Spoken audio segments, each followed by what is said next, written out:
নমস্কার বন্ধুরা, podcast with Shantanu চ্যানেলে তোমাদের সবাইকে স্বাগত। আজকে আবার এসেছি অভিজিৎ দাস দাদার বাড়িতে। তোমরা দেখতেই পাচ্ছ দাদার বাড়িতেই মায়ের মন্দির। দাদার রিকোয়েস্টে আজকে আমি দাদাকে রিকোয়েস্ট করেছিলাম যে তার বাড়িতে আসবো, তার বাড়িতে তার সাথে তার মায়ের মন্দিরে পডকাস্ট করবো বলে। তো দাদা আমাকে আজকে আসতে বলেছে, আমি এসেছি। তো দাদার সাথে আজকে আমাদের আমাদের বেশ কিছু বিষয় নিয়ে আলোচনা হবে। তোমরা দেখতে থাকো, তোমরা কিন্তু মিস করে যেও না, সেটাই তোমাদেরকে বলার বিষয়। দাদা হচ্ছে অভিজিৎ দাস, আগরপাড়া নিবাসী, রেকি মাস্টার। তোমরা দাদার সাথে রেকি বিষয়েও অনেক কিছু আলোচনা করতে পারো, কিভাবে নিজেদের জীবনকে সুস্থ রাখা যায় সেই বিষয়ে তোমরা স্ক্রিনে দেওয়া নম্বর দাদার সাথে যোগাযোগ করতে পারো। নমস্কার দাদা। নমস্কার, জয় গুরু, জয় মা। প্রথমে একটা কথা বলি, শান্তনুদা চ্যানেলে আমি এই নিয়ে দ্বিতীয়বার বসছি। শান্তনুদা চ্যানেলে আগেও একবার আমি বসেছি। তো শান্তনুদা চ্যানেল থেকে অনেক মানুষের সমাজের কিছু পজিটিভ কিছু নেগেটিভ অনেক অভিজ্ঞতা অর্জন করেছে। সেই কারণেই আমি বিশেষ করে আজকে তাদেরকে ডাকা, যে আজকে আরো কিছু কথা শেয়ার করবে, যাতে মানুষ আরো তাদের জীবনের কিছু নেগেটিভ পজিটিভ বিষয়গুলো নিয়ে অভিজ্ঞতা লাভ করতে পারে। প্রথমবারে দাদার বাড়িতেই পডকাস্ট হয়েছিল, আজকে মায়ের কাছে দাদাও এসছে, মায়েরও দর্শন হলো আজকে। এখানে বসেই কথা হবে, আপনারাও শুনতে থাকুন, আপনাদের অনেক অভিজ্ঞতা অর্জন হবে। দাদা, তোমার যেটা জানতে হবে, তুমি বলছিলে যে তুমি ডাইনি তন্ত্র শিখতে গিয়েছিলে। সেই ডাইনি তন্ত্র শিখতে গিয়ে তুমি বেশ কিছু অভিজ্ঞতার শিকার হয়েছে, তুমি সেটা আমাদের দর্শকদের একটু বলো। আচ্ছা, হ্যাঁ, যেটা হলো যে আমি তো তন্ত্র লাইনে আছি বিগত, মানে আমার ছোট থেকে আধ্যাত্মিক লাইনে রয়েছি, কিন্তু বিগত তন্ত্রের মধ্যে বিশেষ করে ঢোকা সেটা হলো 15 বছর বা তার কিছুটা বেশি। তো ভালো কাজের সাথে তো খারাপ কাজগুলোর অভিজ্ঞতা সঞ্চার করা উচিত প্রতিটা তান্ত্রিকেরই যারা তন্ত্র লাইনে রয়েছে। কারণ আমরা জেনেছি যে মায়েরা যেখানে রয়েছে সেখানে তাদের সহচরী রয়েছে, অপদেবতা নিয়ে আমরা অনেক কথা শুনেছি, যে কারণে নেগেটিভ বিষয়গুলো শেখার বিষয় থেকে থাকে। কারণ মানুষ এখন প্রচন্ড ভুক্তভোগী নেগেটিভ বিষয় নিয়ে, ব্ল্যাক ম্যাজিক, ভূত প্রেত এইসব বিষয় নিয়ে। সেই কারণে আমার যখন ডাইনি বিদ্যা শেখার যে অভিজ্ঞতা, সেটা নিয়ে আমি একটা ঘটনা আজকে বলছি। যেটা আমার গুরুর বাড়িতে যখন ডাইনি বিদ্যা আমি শেখার জন্য গিয়েছিলাম, তো আমার সঙ্গে বিস্তারিত কিছু গোপন বিষয় থাকে তন্ত্রে, যেগুলো তো সবার সম্মুখে বলা যায় না, এগুলো গোপন বিষয়। যতটুকু বলা যায় মানুষের বলার বা জানার সুবিধার্থে, যাতে মানুষ বুঝতে পারে, জানতে পারে, অভিজ্ঞতা লাভ করে, ততটুকুই আমি বলছি। যেটা হলো প্রথম দিন আমার ডাইনি বিদ্যা শেখা, প্রায় রাত 1:30। তখন গুরুদেবের বাড়িতে যে গৃহ মন্দির, সেখানেই কোন একটি ফাঁকা স্থানে, নির্জন স্থানে, সেখানে একটু গ্রাম্য সাইড, তো সেখানে প্রচুর গাছপালা আছে, বড় বড় গাছপালা, ফাঁকা জায়গা একদম। তো সেখানেই ডাইনি বিদ্যা শেখার জন্য গুরুর সঙ্গে কথা হলো, যে ডাইনি বিদ্যাটা আজকে তুমি অর্জন করবে বা শিখবে, বিদ্যাটা কি, বিষয়টা কি। তো কিছু প্রসেস থাকে ওই বিদ্যাটা শিখতে বসার আগে। যে জায়গাটা তুমি কথা বলছো সেই জায়গাটা কোন জায়গা সেটা বুঝে গেছো?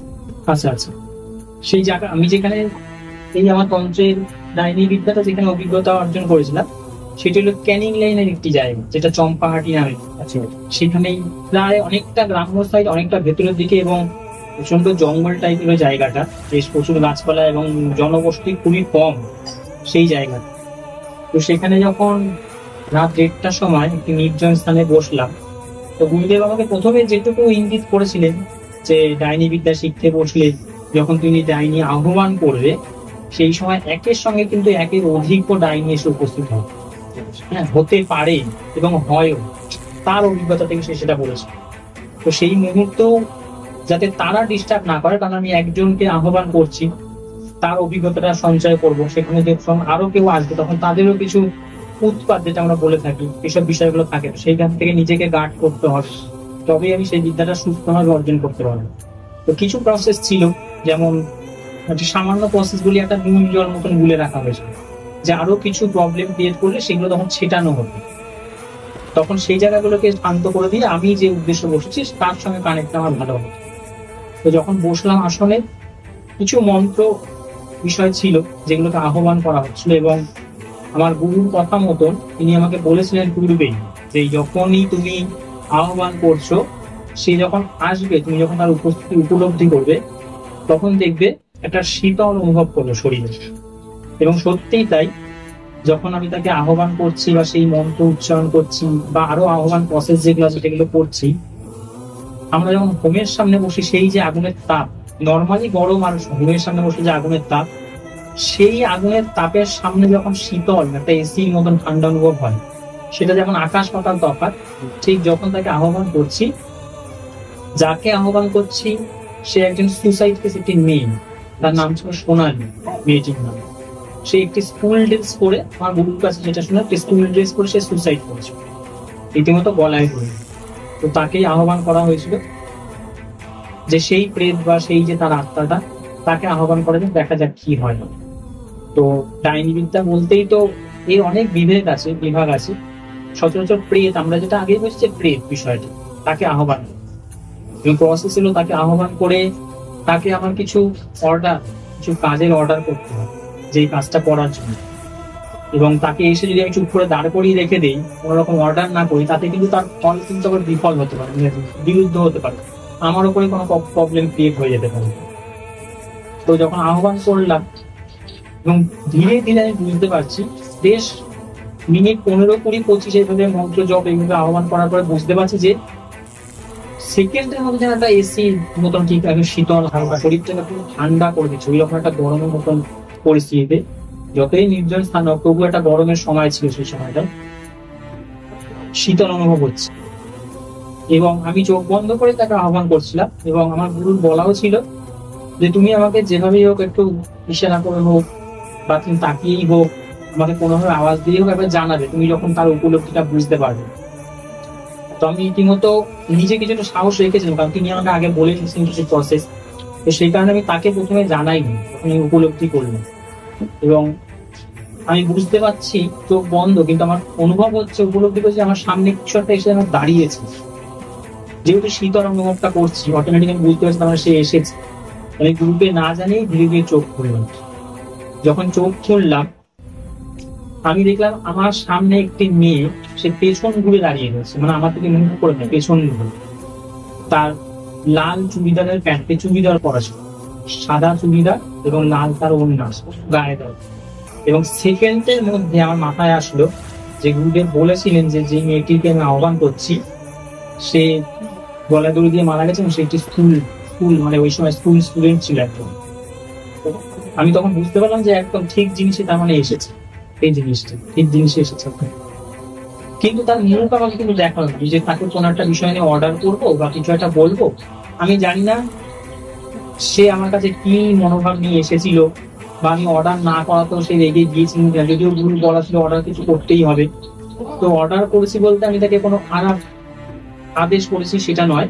আমি যখন দেখছি সে এসে চুপ করে দাঁড়িয়ে আছে, একবার মনে হলো গুরুর বাক্যের মতন যদি কিছু বিপরীত হয় আমি অর্ডার না করি, আমি তাকে এইটাই বললাম, তোমাকে আমি আহ্বান করেছি, তুমি এসেছো, এর জন্য তোমাকে অনেক ধন্যবাদ, এবং আমার কাজে তুমি সহায়তা করো। আমি যে সমস্ত কাজ করবো তখন যদি তোমাকে আহ্বান করি, স্মরণ করি, তুমি আমার কাজে সহায়তা করো। তো সে আমার দিকে মুখ ঘুরে দেখেও নি, ওই পেছন ঘুরেই দাঁড়িয়ে ছিল। এবং ওই সময় যেখানে আমি বসেছিলাম সেখানে একটা বকুল গাছ ছিল, বেশ বড় বকুল গাছটা, তার পাশে ছিল একটা আম গাছ আর একটা তাল গাছ ছিল সেখানে। এবং রীতিমতো যখন সে এসে দাঁড়িয়েছে, চারদিকে পরিবেশটা কিন্তু শান্ত, তিনটে গাছই ক্রমাগত মানে একটা ঝড়ো হাওয়া আসলে যেমন দোলে, তিনটে গাছই ওরকম হচ্ছে, গাছের পাতা রীতিমতো বেশ জোরে ওরকম হচ্ছে। তখন আমি গুরুর বাক্যটাই স্মরণ করছি, তিনি বলেছিলেন যে এরকম আরো অনেকে এসে ডিস্টার্ব করবে, আরো অনেকে আসবে। এবং আমার সেটা অভিজ্ঞতা যে তারা সেই গাছগুলো যেই কারণে কি ঝাঁকা মাকাগুলো হচ্ছে। তো যাই হোক, নির্জন রেডি করা ছিল, আমি কোনোভাবে সেগুলোকে ছেটানোর চেষ্টাও করিনি, কারণ আমার মনে হয়নি কোনোভাবে ডিস্টার্ব হচ্ছে। এবং যেখানে বসেই তার পাশে একটি বিল্ডিং ছিল, বিল্ডিংটা সবেমাত্র হচ্ছিল, জানালাগুলো লাগানো হয়নি, কিন্তু জানালা করা রয়েছে। ঘরের মানে দোতলা, আমি দোতলাটা দেখছি নিচ থেকে বসে, কারণ তার আমার সামনে আরো একটি বাড়ি ছিল, সে বাড়িগুলি যদিও ওই সময় ঘুমন্ত। সে যে বাড়ির বাইরে থেকে ভেতরে ঢুকছে সেটা নয়, বাড়ির ভেতর থেকে, মানে নতুন বিল্ডিং হচ্ছে, জানলা বসানো হয়নি কিন্তু খোপগুলো রেডি করা, ভেতর থেকে বেরোচ্ছে একটা কিছু ছায়া, মানে অবয়ব মতন, মনুষ্য আকৃতি। মনুষ্য না ঠিক কোনো পশু আন্দাজ ঠিক করা গেল না, কিন্তু একটা মনুষ্য আকৃতি এবং সেই রকম মাপের ভেতর থেকে, মানে রীতিমতো ভেতর থেকে এসে বাইরের দেয়াল বেয়ে ছাদে উঠে সেই জিনিসটা। তখন আমি গিয়ে গুরুকে জানালাম যে আমি বাবা কিছু বুঝতে পারছি বা কিছু দেখতে পাচ্ছি। তো তিনি আমাকে যেটা প্রসেস বলে দিয়েছিল যে আহ্বান করার পর তোমার যা বলার পরে তুমি আবার যেটা করার আমাকে প্রসেসটা সেটা করলে ধীরে ধীরে সেইগুলো আবার যেতে শুরু করবে। তারা যখন গেল আমি তাকে তখন জোরেই সবটা বললাম গুরুদেবকে যে হ্যাঁ আমি উপলব্ধি করেছি, দেখতে পেয়েছি এই বাড়িটাতে আমি কিছু একটা ভেতর থেকে বেরিয়ে উপরের দিকে উঠতে দেখছি। তখন তিনি আমাকে বললেন আর বসার দরকার নেই, হয়তো তিনি বুঝেছিলেন আমার প্রথম অভিজ্ঞতাতে হয়তো এত বেশিটাও না ঢোকাই নয়। তিনি আমাকে বললেন আর বসার দরকার নেই, চলো উঠে বসো। এবং গুরু ছিল সেই কারণে আমার একটা শক্তিও ছিল, মনের জোরও ছিল। উঠে পড়লাম। উঠে সেদিনকে মতন অভিজ্ঞতা তো হলোই, তার সঙ্গে সারা রাত ধরে সেসব আলোচনা চললো। সপ্তাহখানেক পরে তার বাড়িতে ফেরত এলাম, এসে আমার একটি বিশেষ বন্ধু, তাকে আমি সব কথা শেয়ার তাকে সেই কথাগুলো বলার জন্য রীতিমতো তার বাড়িতে সেদিন আমি যাবো, মোটামুটি ঠিকঠাক হয়ে গেল যে তার বাড়িতে আমি আজকে যাবো, গিয়ে তাকে সব কথাগুলো বলবো। আমি এখনো মনে আছে রাত 8টা নাগাদ তার বাড়িতে গিয়ে পৌঁছেছি। তো তাকে আমি বললাম খেয়ে উঠে কি আলোচনাগুলো করবো না এখনই করবো।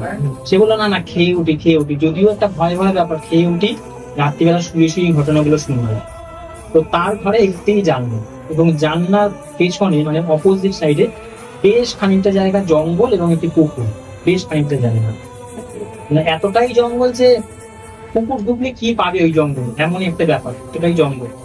তো তার সঙ্গে যখন রাতে শুয়ে এই কথাগুলো নিয়ে আলোচনা করছি, তো আলোচনা করার পর সেই রীতিমতো শুনে একটা মানে ভীত, আবার একটা মানে খুব মজাও পাচ্ছে, আগ্রহও পাচ্ছে যে এরকমও হয়, এইগুলো হয়। তো সেইভাবে প্রচন্ড বিশ্বাস করে, তাই তার কাছে অবিশ্বাসের মতো কিছু ছিল না। রাতে শুয়ে পড়লাম, শুয়ে ঘুম চলে এসছে। সেই সময় সেই বন্ধুটি আমাকে কাছ থেকে ডাকছে, মানে রীতিমতো গা ঠেলে আমাকে ডাকছে। তো আমি হ্যাঁ বলো, একটা ঘুমের ঘোর তো, হ্যাঁ বলো। সে আমাকে বলছে যে এই জানালার বাইরে, তার জানালার বাইরে কিছু একটা খড় করে আওয়াজ হচ্ছে, কিছু একটা। তো আমি তাকে বললাম হ্যাঁ কুকুর হবে হয়তো, কুকুর বিড়াল হবে হয়তো।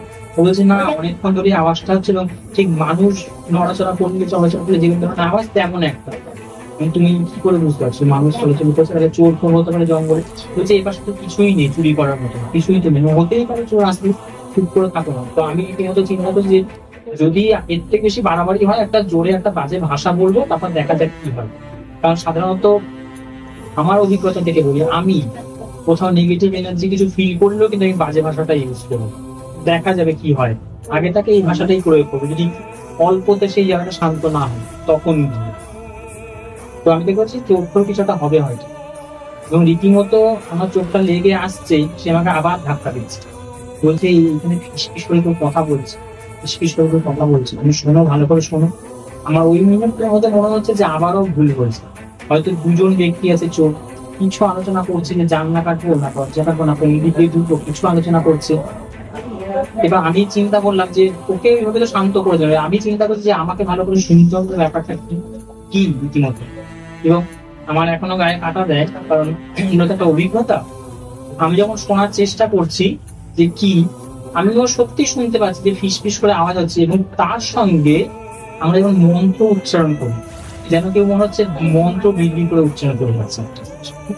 সেটা পজিটিভ কি নেগেটিভ, কি ঠাকুর পুজোর বিষয়ে, কি ভূত প্রেত বিষয়ে, সেসব আমার কাছে তখন অজানাই ছিল। পরবর্তী সময় কি সেটা আমি এখন ব্যক্ত করতে পারবো না সবার সামনে, কি সেটা আমি শুনতে পাচ্ছিলাম, কিন্তু বুঝতে পারছি কিছু একটা মন্ত্র আউড়ে যাচ্ছে, মানে বিড়বিড় করে বলেই যাচ্ছে, এবং সত্যি ফিসফিস করে আওয়াজটা, এবং ক্রমশ আওয়াজটা একটু জোর হতে শুরু করলো।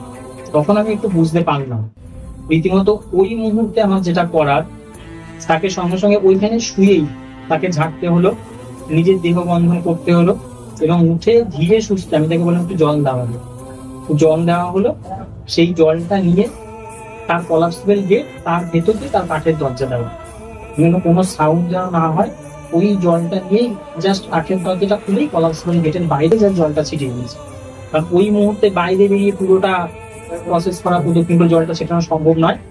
তো এটুকু নিজের উপর কনফিডেন্স আছে যে তাতে আশা করি সেই জায়গাটা নিরিবিলি হবে। তো সেটা দেওয়ার পর যখন শুনলাম, নিজেও অনেকদিন ধরে ফলো করলাম, সেই জায়গাটা শান্ত হলো। ইতিমধ্যে পরদিন সকালবেলা আমি তাকে বললাম যে যাতে সে ভয় না পায়, কারণ তার বাড়িতে সে আর তার মা, সে যদি কোনো কারণে ভয় পায়, সে কারণে বললাম না এরকম অনেক কিছু অনেক সময় হয়ে থাকে ঘুমের ঘরে, হয়তো চড়িয়ে এসেছিল, দুজন কিছু একটা আলোচনা করছিল, কিছু তো হয়নি, তোমার বাড়িতে চুরি হওয়ার মতো এমন কিছু নেইও, ওই জন্য কোনো ভয়ের ব্যাপার নেই। আমি বাড়ি চলে গেলাম। সেদিনই রাত্রিবেলা আমি খাওয়া দাওয়া করে শুয়েছি। আমার ঘরের যে দরজা, তুমি এসে তুমিও দেখবে নিচে একটু ফাঁকা আছে, সামান্য তোমার ফাঁকা আছে, একটা সাইড একটু ফাঁকা আছে। আমি মশারি টাঙিয়েই শুয়েছি। আমি জাস্ট খেয়ে উঠে শুয়ে চোখটা বন্ধ করবো, আলু আলু চোখ হয়েছে, ঘুমিয়েও করিনি। আমি সেই সময় হঠাৎ করে যেন উপলব্ধি করলাম যে দেখবে তুমি না ঘুমিয়ে যদি চোখ বন্ধ করো, তোমার সামনের দিকে চলে গেলো, তুমি বুঝতে পারবে ছায়া মতো যেন কিছু একটা গেল, বুঝতে পারবে। আমি পরিষ্কার বুঝলাম যে ঠিক তলাটা দিয়ে যেন কি একটা প্রবেশ করলো, তলাটা দিয়েই। সেকেন্ডের মধ্যে শুয়ে শুয়ে আমি দরজা থেকে বন্ধ করিনি, ঠেলে বিড়াল ঢুকে দিল নাকি, কারণ আমার দুটো বিড়াল আছে। আমি সঙ্গে সঙ্গে তাকাতে যাবো, আমি ভাবলাম না, দরজা সেখানে দিয়েছি, কি মনে হচ্ছে অত ঘুম আসছে না, ওই জন্য। ওই যে ওইটা কিন্তু সেকেন্ডের মধ্যে এই কথাটা আমি ভাবছি, এবং ভাবতে ভাবতে রীতিমতো মশারির ওপর থেকেই যেন আমার গায়ে টাচ করলো, হাতের মধ্যে মশারির ওপর থেকে যেই টাচ করেছে, ট্রিং করেছে, হাততালি সরিয়ে নিয়ে তাকিয়েছি। তাকিয়ে সঙ্গে সঙ্গে মাথার সামনে বেড রয়েছে, বেড মানে 0 পাওয়ার লাইট, যেটা গ্রিন লাইট, ওটা সঙ্গে সঙ্গে জ্বালালাম। ঘরের মধ্যে কিছুই নেই, কিন্তু অটোমেটিক গা ভারী হয়ে গেছে। আমি পরিষ্কার বুঝতে পেরেছি যে কিছু একটা যেন টাচ করলো আমার মশারির ওপরে, কারণ মশারিটা আমার গায়ে ঠেকেছিল। একবার ভাবলাম যে মশারিটা থেকে আমার হাতটা পড়লো, তারপর ভাবলাম না, আমি যেভাবে শুয়ে আমার ঘুমটা ভাঙলো, আমি পাশ ফিরে শুয়েছি, মশারিতে হাত লাগে, কিন্তু পরিষ্কার বুঝতে পেরেছি কিছু একটা স্পর্শ যেন আমার কাপড়লো। ওই মুহূর্তে আবার এটাও চিন্তা করলাম যে যদি ছায়া হয়, তাদের কোনো স্পর্শ হবে আমার গায়ে, কিন্তু হলো তো বটে। সবকিছুই যে নিখুঁত ভাবে আমি জাজমেন্ট করতে পারি তো কোনো ব্যাপার নেই, উপলব্ধিটাই অনেক বড় ব্যাপার। আমি তাও ঘুম থেকে উঠলাম, উঠে আমার বান কাঠের উপরে পর্দাগুলো সরিয়ে খাটের তলাতে, যে কোনো সময় অলক্ষী চোর ঢুকে বসে আছে নাকি, দরজা খোলার পরে সে নামবে বা বেরোবে, দেখলাম কিছুই নেই। একটা ভয়ঙ্কর অভিজ্ঞতা। তারপর দিন যখন মায়ের কাছে বসা হলো, আসনে বসে যখন স্মরণ করছি, মন পূজা করছি, তখন উপলব্ধি করছি আমি যে সেই জিনিসটাই যেটা আমি ডাইনি বিদ্যাটা অভিজ্ঞতা করার সময় দেখেছি, ঠিক সেই জিনিসটাই মানে আমার সামনে এসে ঠিক সেই জিনিসটাই দাঁড়াবে। আমরা তো চট করে তখন আসন থেকে উঠতে পারি না, এবং ওই সময় তাদেরও কিছু করার থাকে না, একদম মায়ের সামনেই যেহেতু। তো আমার জীবনের প্রথম আমি অনেক কথাই শুনেছি, যেখানে ঈশ্বর থাকে সেখানে ভূত প্রেত আসতে পারে না, কিন্তু নয়। অনেকেই অনেক কথা বলে, আমার অভিজ্ঞতা আমি শেয়ার করি। আমার যেটা অভিজ্ঞতা আমি উপলব্ধি করেছি আসনে বসে, যে সেই ছায়াটা সেইভাবেই আমার সামনে, যদিও আজও অব্দি আমি তার মুখটা দেখতে পাইনি। এটা একটা ভয়ঙ্কর অভিজ্ঞতা দাঁড়িয়ে। তারপরেও আমি এই 2-3 বারই সাধারণত আরো পড়েছি। এটাও যেমন একটা কি বলবো, একটা ম্যাজিক বলতে পারো। আজকে তুমি আসবে, তোমার সঙ্গে আমার কথা হয়েছিল গতকাল রাত্রে 8টা নাগাদ হবে। আমি এই মায়ের ঘরেই শুয়ে আছি, শুয়ে চিন্তা করছি দাদার সঙ্গে যখন কথা হবে, এই ডাইনি বিদ্যার বিষয়টা নিয়ে মানুষকে জানাবো, যে বিষয়টা কিন্তু ভয়ঙ্কর, এরকম ধরনের ঘটনা ঘটতে পারে, মানুষের এগুলো জেনে রাখা উচিত এইসব কাজকর্মগুলো হলে পরে। কালকে রাত্রেই 3জন মৃত ব্যক্তি, 3জনই, যারা 3জনই আমার রিলেটেড। আমাদের একজন সুসাইড কেস, সুসাইড ঠিক বলা চলে না, তাকে পুড়িয়ে মারা হয়েছিল। আর একজন আমার রিলেটিভ, আর একজন আমার ফ্রেন্ডের মা হয়, খুব প্রচন্ড ভাবে শারীরিক অসুস্থতায় বিছানায় ভুগে মারা গেছে। তারা 3জনই স্বপ্নে এসেছিলেন। 2জন বাক্যালাপ করেছে, একজন আবার মুক্তি লাভের জন্যই, যে সুসাইড যেটা পুড়িয়ে মারার কেসটা আমার বান্ধবীর বন্ধু স্ত্রী হয়, সেই রীতিমতো এসে আমাদের চা খেতে চাই, যে অভিদা চা খাবে। আমাকে সে দোতলায় থাকে, তার বাড়িটা হচ্ছে দোতলা একটা ফ্ল্যাটে। আমি নিচতলা থেকে গেলে আমাকে দেখলে, আমি আওয়াজ দিলে আমাকে অভিদা চা খেয়ে যাও, অভিদা চা খেয়ে যাও, এরকম আমাকে বলতো। তো কালকে ঠিক ওইভাবেই আমাকে ডাকছে, অভিদা চা খেয়ে যাও। আমি বলি না চা খাবো, আসো না একবার চা খেয়ে যাও না। আমি যখন গেলাম তার ঘরে, যখন বসলাম, তখন সে রীতিমতো আমাকে বলছে প্রত্যেক বার তো আমিই তোমাকে চা করে খাওয়াই, আগে তুমি আমাকে একটু চা করে খাওয়াও না। তারপর যখন ঘুমটা ভাঙলো, তখন বুঝতে পারলাম যে সেই মূর্তির আশাতেই এসছে। তো দেখি আমাকেও মায়ের সামনে বসে নিজেকেও চিন্তা ভাবনা করতে হবে যে এটা যে খেতে চেয়েছে সেটা দেওয়াটা কতটা উচিত হবে, চিন্তা ভাবনা করে সেই রাস্তা অবলম্বন। আপনারা শুনলেন ডাইনি বিদ্যার এক ভয়ঙ্কর অভিজ্ঞতা। তো আপনারা যদি আরো কোনো বিষয় জানতে চান তাহলে কমেন্ট বক্সে কমেন্ট করবেন, আমি চেষ্টা করবো সেই সব বিষয়গুলোকে নিয়ে আসার জন্য। নমস্কার, ভালো থাকবেন।